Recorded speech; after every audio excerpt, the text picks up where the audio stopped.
disconnect this hose right here. You can just pop it off. It should pop off like that. There's a little O-ring on there. This one's actually broken down below, but it should just twist out of the way. Use a straight blade screwdriver, loosen up this worm clamp.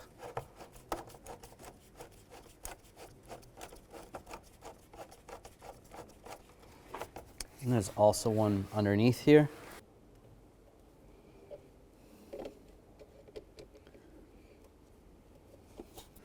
Take the oil fill cap off, just twist to the left, and grab this cover and pull up. It's got some retainers right there, there. And just to prevent anything from falling in, I'm just going to put the cap back on. Disconnect the connector right here. There's a little lock tab that you have to slide back. Take a screwdriver and just pry this out a little bit. It's just going to move a little. Then you can push down on the tab and slide it off. And grab the ignition coil, twist it a little bit, and slide it out.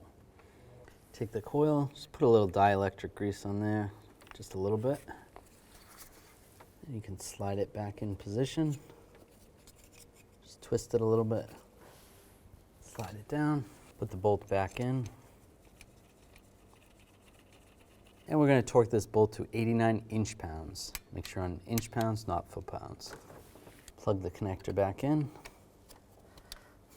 lock it down, and you can do the same with the other ones. Remove the oil cap, and we can put the cover back on. Just slide it in position.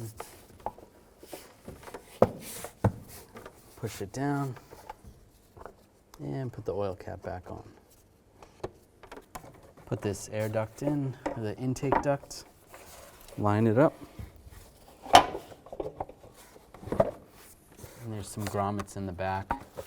Those have to be lined up.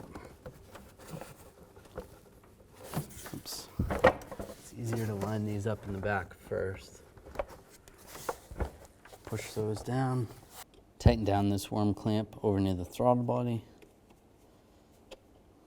Now you have this hose. Hopefully yours isn't broken. Slide it in position and lock it down.